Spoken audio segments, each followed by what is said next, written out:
दोस्तों कैसे आप सभी, आशा करता हूं सब बढ़िया होंगे। नवंबर मंथ की सेल्स रिपोर्ट आ चुकी है और इस बार भी सेल्स रिपोर्ट अच्छे खासे देखने को मिल रहा है। अक्टूबर मंथ जैसा ही देखने को मिल रहा है। हालांकि ये मंथ कोई भी फेस्टिवल सीजन नहीं है, फिर भी जो सेल्स है वो अच्छे खासे देखने को मिल रहा है। लास्ट मंथ फेस्टिवल सीजन था, वो तो ऑब्वियस ही बात है, सेल्स अच्छे देखने को मिलते हैं। बट जो ऑफर्स थे उसको कंपनियों ने कंटिन्यू करा है, बिकॉज आप लोग को पता ही है ईयर एंड है। जितना हो सकता है उनको 2022 की गाड़ियों को सेल आउट करना है, जिससे जो नई गाड़ियां हैं काफ़ी लोग वही परचेस करेंगे, नई मैन्युफैक्चरिंग वाली। तो इस हिसाब से सेल्स फिगर अच्छे खासे देखने को मिल रहा है।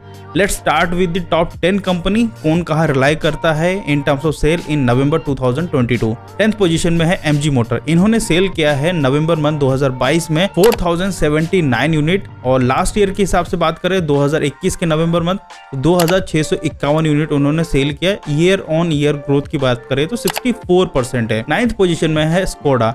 इन्होंने सेल किया है नवंबर मंथ 2022 के सेल्स में 4433 यूनिट, और अगर मैं लास्ट ईयर के हिसाब से बात करूं तो उन्होंने बेचा था 2196 यूनिट, लगभग 102% की ग्रोथ देखने को मिल रही है। 8th पोजीशन में है रेनॉल्ट।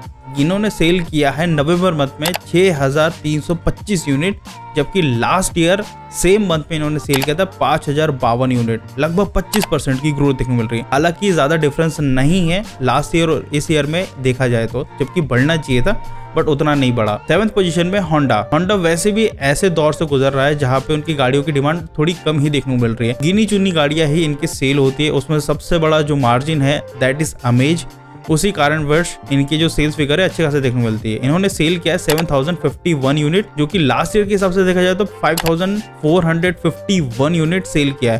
तो ईयर ऑन ईयर ग्रोथ लगभग 29% देखा जा रहा है। 6th पोजीशन में है टोयोटा। हालांकि इस कंपनी को थोड़ा और ऊपर होना चाहिए था, बट थोड़ी नीचे साइड आ चुकी है। इन्होंने नवंबर मंथ में सेल किया है 11765 यूनिट, जबकि लास्ट ईयर सेम मंथ में 13003 यूनिट सेल किया, यानी कि जो ईयर ऑन ईयर ग्रोथ है वो बढ़ने की जगह कम हो गई है, -10%। 5th पोजीशन पे है किया। इन्होंने सेल किया 24025 यूनिट, और अगर लास्ट ईयर के हिसाब से देखा जाए तो 14214 यूनिट, तो लगभग 69% की ग्रोथ देखने को मिल रही है किया कंपनी में। देखा जाए तो भाई साहब किया धीरे धीरे अच्छी खासी ग्रो करी है। हालांकि ये हुंडई की सिस्टर कंपनी है, बट फिर भी इनकी जो गाड़ियां है डिमांडिंग तो है, और इसी कारणवश इनके ये सेल्स फिगर अच्छे खासे देखने को मिलते हैं। 4th पोजीशन में है महिंद्रा, एंड महिंद्रा की जो सेल्स फिगर है इससे ज्यादा हो सकते हैं, बट महिंद्रा की जो मैन्युफैक्चरिंग है वो लिमिटेड है। इस कारणवश उनके बहुत से गाड़ियों के वेटिंग पीरियड चल रहा है, जैसे कि XUV 700, स्कॉर्पियो N।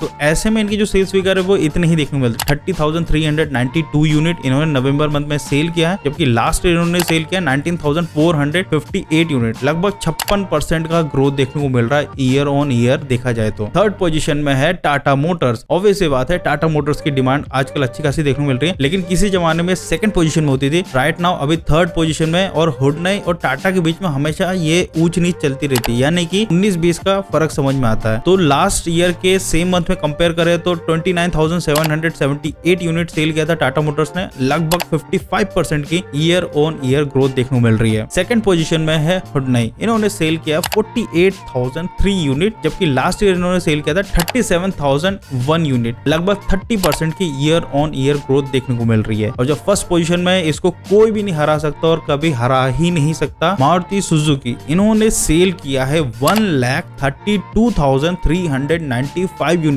अगर मैं 2nd पोजीशन और 1st पोजीशन में कंपेयर भी करता हूँ तो लगभग 60 से 70 हजार गाड़ियों का डिफरेंस है। इतना डिफरेंस है तो समझ सकते हैं मारुति की गाड़ियां भले ज्यादा स्टार नहीं लाती है, फिर भी एक पॉकेट फ्रेंडली और जो एवरेज है, इसी कारण वर्ष मारुति की गाड़ियां सबसे ज्यादा सेल होती। लास्ट ईयर देखेंगे तो इसी मंथ उन्होंने उतना ही अच्छा परफॉर्मेंस दिया, 1,09,726, जो कि अच्छा माना जाता है। उसके हिसाब से 21% की ग्रोथ देखने को मिली है ईयर ऑन ईयर सेल देखेंगे तो ओवरऑल देखा जाए तो भैया टॉप में हमेशा ही मारुति रहती है। चाहे आप 1 साल का डेटा उठा ले या 2 साल का डेटा उठा ले, नंबर 1 पे मारुति ही रहती है। 2nd एंड 3rd पोजीशन की बात करें तो कभी टाटा ऊपर रहता है तो कभी हुंडई ऊपर रहती है। बाकी अगर मैं टोयोटा की बात करूं तो टोयोटा के उतने अच्छे दिन नहीं चल रहे। किसी जमाने में अच्छा खासा सेल करती थी, बट अभी वो बहुत नीचे आ चुके हैं। हाँ, होंडा ने लिटिल गेन किया, बट ये जो सेल्स फिगर है ये कुछ समय तक देखने को मिलेगा, उसके बाद शायद मेरे को लगता है कि फिर एक ड्रॉप आने वाला है। सो आज की वीडियो में बस इतना ही था। वीडियो अच्छा लगा तो लाइक कर देना, नए हो तो सब्सक्राइब कर देना,